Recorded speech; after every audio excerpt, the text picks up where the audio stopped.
ወደዳችሁት? ቆንጆ ነው ማርያም የሚገርም ያልታሰበ ቴስት ነው። አንድ ራሱ ከተበላ በቂ። ሙሴ ሳህኑን እየጠረከ ነው። የሙሴ ቁርስ ከዚህ በኋላ ፈርቼ ነበር ጣዕሙ እንዴት ሊመጣጠን ይችላል። እሺ ይሄ የአረቦች ትሬንድ ነው። አንተም የራሳችሁን ከፍታችሁ ዳቦ ከክሮሶንት ውስጥ ቦጥቡጡና አውጡ። ከዛ ከቦጥቡጣችሁ ካወጣችሁ በኋላ አይስክሬሙን አስገብታችሁ እንደ ሰንዱች ቀምሳችሁ ሞክራችሁ ንገሩኝ። ቀጥሉ፣ ጀምሩ። ወኬ ወራይ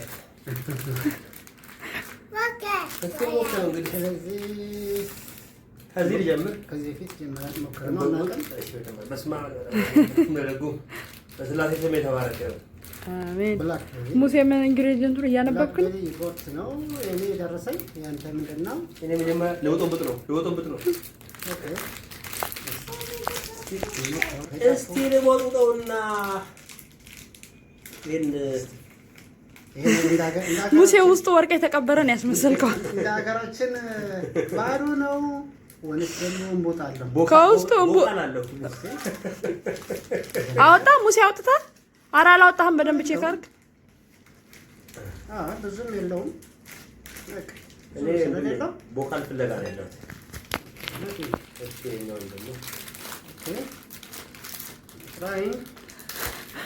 አይስክሬም ራሱ እየቀለጠ ነው። ስለዚህ ቶሎ ብዬ መጨረስ አለብኝ ማለት ነው። እንደዛ ኦኬ።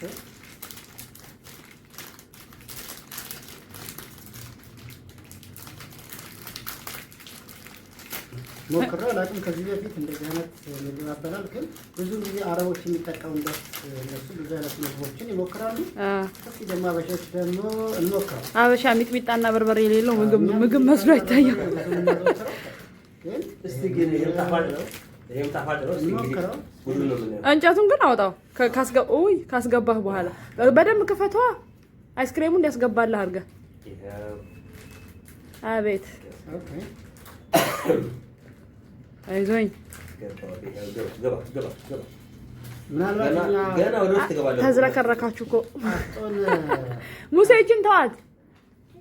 ጣፍጦን ከጀመርን ምናልባት ሌሎች ኢትዮጵያውያን በዚህም ሆነ ትሞክሩታላችሁ ማለት ነው። ጨረስክ ሲሳይ? እኔ ያስገባው ነው። አብራችሁ እኩል ጀምሩ።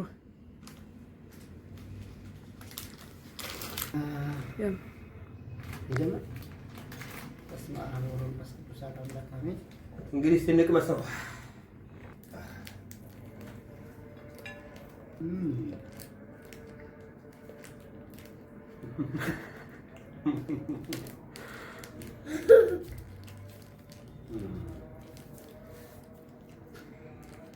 ሙሴ የተመቸው ይመስላል።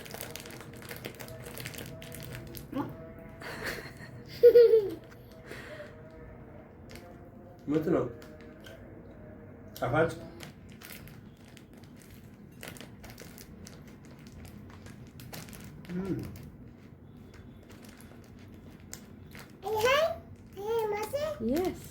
አንዳንድ ጊዜ የማይሞከሩ ነገሮች መሞከር አሪፍ ነው። እንዴት አየው? እንግዲህ ምንድን ነው የሚባለው? ጣፋጭን በጣፋጭ ቁርጡ ራሱ ጣፋጭ ነው። የአይስክሬሙም ደግሞ በቀዝቃዛ አለ፣ ቅዝቃዜ አለ፣ ጥፍጥና አለ። ለቁርስ ይሆናል በደንብ ቁርሳው የእውነት በደንብ። ኧረ እኔም ልቅመሰው። ነይ በሞት በሳልቃው ድረስ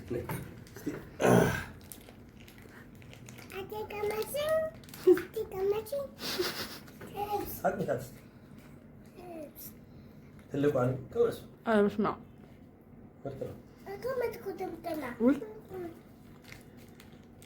ግን ይሄ ከተበላ በኋላ ማለት ብዙ ነገር ሆድ ይይዛል። ብዙ ነገር አያስብኝም። ግን ስዊት እንደ እንትንም ነው እንደ ዲዘርትም ሆነ እንደ ዲዘርት ያ ወደዳችሁት? ቆንጆ ነው። ማርያም የሚገርም ያልታሰበ ቴስት ነው። አይ እውነት ለመናገር አንድ ከተበላ ራሱ ብዙ ማስዋል ይችላል። የአይስክሪሙ መጣፈጥ አለ፣ ቅዝቃዜ አለ። የዚህ ደግሞ የዳቦ ጣፋጭነት ስላለው በደንብ አድርጎ ሆድ ይይዛል። ስለዚህ ለቁርስ ይሆናል። ቁርስ ላይ ቁርስ እኔ አይ ፕሪፈር ሞር ለዲዘርት ነው። ቁርስም መክሰስም ይሆናል። አይስክሬም ቁርስ ላይ ኦ ማይ ጋድ ኖ በተለይ በወተት በጣም አሪፍ ነው። በወተት ኦኬ። ውድ ኢትዮጵያውያን በወተት ሞክሩት። ስለዚህ what do you recommend የምታደርጉት? አይ እውነት ለመናገር ይሄን ጠዋት ላይ ብትሞክሩት የአይስክሪሙ መጣፈጥ እና ቅዝቃዜ አለ፣ የዳቦው መጣፈጥ አለ። ስለዚህ በወተት ካልሆነ ደግሞ በሻይም መሞከር ይቻላል። ቁርስ ላይና መክሰስ አካባቢ እኛ ለመጀመሪያ ጊዜ ነው እንግዲህ የቀመስነው፣ ግን በጣም ጣፋጭ ሆነና ሆድ ያዝ ሊያደርግ የሚችል ነው። አንድ ራሱ ከተበላ በቂ ነው። ኧረ ከአንድ በላይ ይሄ አይበላም ሲጀምር። አዎ አንድ ራሱ በቂ ነው። አንድ ከተበላ ቀኑን ሙሉ ያሱዳል የሚል በእውነት እየበላ አባቢ እንደ ዲዘርትም መሆን ይችላል። አይገርም። ቴስቱ እኔ በጣም ተመችቶኛል እና ቁርስ እንደተባለው ቁርስ ላይ እና መክሰስ ላይ ምርጥ ነው። ምክንያቱም በጣም የተመቸኝ በተለይ በወተት ደግሞ ሲሆን በወተት ሲጋግር ብንበላው በጣም ነው የሚጣፍጠው። በጣም ማለት ለየት ያለ ነው። ያልተለመደ ስለሆነ በጣም አሪፍ ነው። ቴስቱ በተለይ ደግሞ አይረብሽም። ቅዝቃዜው አለ። አይስክሬሙ የቆሮሶ የራሱ ጣዕም አለው። ቆሮሶም ትንሽ ጣፈጥ ይላል። አንድ ላይ ሲገናኝ በጣም ጥሩ ነው እና እኔ ወድጄዋለሁ። ስለዚህ እባክህ እናንተም ተመልካቾቻችን በየቤታችሁ ያላችሁ ይህን ቪዲዮ የምትመለከቱ እንደኛ እንግዲህ እኛ ያሰብነው ለቁርስና ለመክሰስ ወይም ደግሞ እንደ ዲዘርት ለመጠቀም ነው ያሰብነው። ሙሴ ሳህኑንም እየጠረከ ነው እና ስለዚህ እንደዛ መጠቀም ትችላለህ አይደል? ምን ትላለህ? የሙሴ ቁርስ ከዚህ በኋላ ክሮሶንና ይሄ መጀመሪያ ጊዜ ነው፣ ግን ፈርቼ ነበር ጣዕሙ እንዴት ሊመጣጠን ይችላል ብዬ። ሁለቱም ጣፋጭ መቀዝቀዙ በረዶነቱ ደግሞ አለ። ያልተሞከረ ምግብ መቼም አንዳንድ ጊዜ ትንሽ ይከብዳል። ምን ነገር እኔ አልጠበኩኝም እንደዚህ ይጣፍጣል ብዬ፣ ግን ምክንያቱም የአይስክሬሙ መጣፈጥ አለ፣ የዳቦ መጣፈጥ አለ፣ የራሱ ፍሌቨር አለው። ግን ስንበላው ደግሞ ለመጀመሪያ ጊዜ ገሪማ ነው። በጣም ይጣፍጣል። እንግዲህ እኛ ተመችቶናል። ወደ ተመልካቾቻችን እናንተም በየቤታችሁ ናችሁ እየገዛችሁ መጠቀም ትችላላችሁ። ቴንክ ዩ።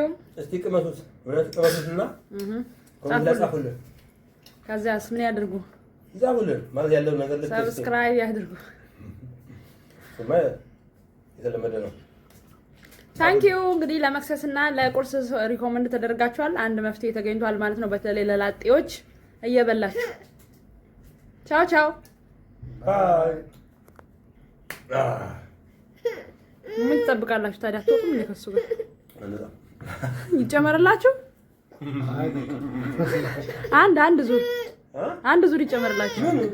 አይስክሬም በክሮሶን